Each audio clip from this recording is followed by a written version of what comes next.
আসসালামু আলাইকুম। আজকে আমি আর নিনজা যাচ্ছি নিনজার ভ্যাকসিনেশনের জন্য পেট হসপিটালে। এখান থেকে প্রায় 1 ঘন্টার মতো লাগবে আমাদের যাইতে।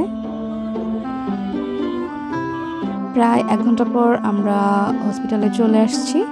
এখানে আসার পর রেজিস্ট্রেশন করে সিরিয়াল দিয়ে বসে আছি। এখন রাস্তার মধ্যে একটু চিল্লাচিল্লি করছিল নিনজা, বাট এখন ঠান্ডা পাচ্ছে, সেই জন্য চুপ করে বসে আছে। অনেকবার বলছি তাকে বের হওয়ার জন্য, বাট সে এটার ভিতরে কমফোর্টেবল ফিল করতেছে।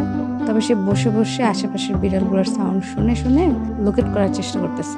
এই বিড়ালটার নাম হচ্ছে সাম্বা, কিন্তু তার ডাক নাম গরু। তুমি কি গরুর সাথে একটু দেখা করবা? দেখছো তুমি নামবা? নিনজা নামবা? নিনজা আই নিনজা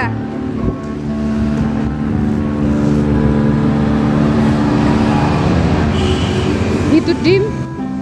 আসলে ও একটা ভিতর ডিম, কারণ ওখানে অনেক চিল্লাচিল্লি করছে হসপিটালের মধ্যে। সে এত জোরে জোরে হাউলিং করতেছিল, লাইক তাকে কেউ হয়তো বা মেরে ফেলতেছে, এরকম একটা অবস্থা। আমি তারে এতভাবে শান্ত করার চেষ্টা করলাম, বাট সে কোনো কিছুতেই শান্ত হচ্ছিল না। তাকে ট্রিট দেওয়ার চেষ্টা করলাম, বাট সেই ট্রিটের প্রতি তার কোনো একদম আগ্রহ নাই।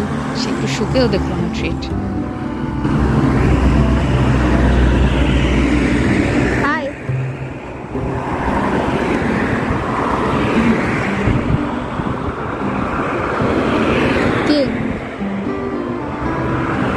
বাস চলে আসছে, তাই আমরা বাসে উঠে পড়ছিলাম।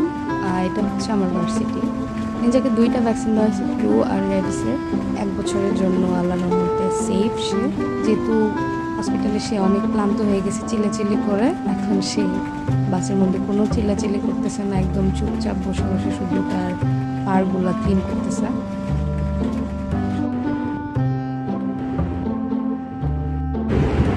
কি করতেছো? দাঁড়াও দাঁড়াও দাঁড়াও দাঁড়াও, দিচ্ছি, বের করে দিচ্ছি।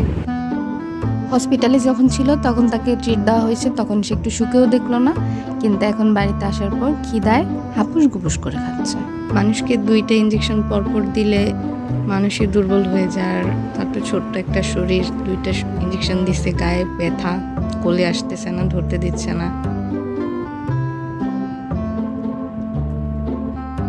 সে ট্রিটটা শেষ করার পর তাকে চিকেন সিদ্ধ করে দিয়েছিলাম, বাট সে খায় নাই, না খেয়ে এমনি ঘুমাই গেছে। সো আজকের মতো আল্লাহ হাফেজ।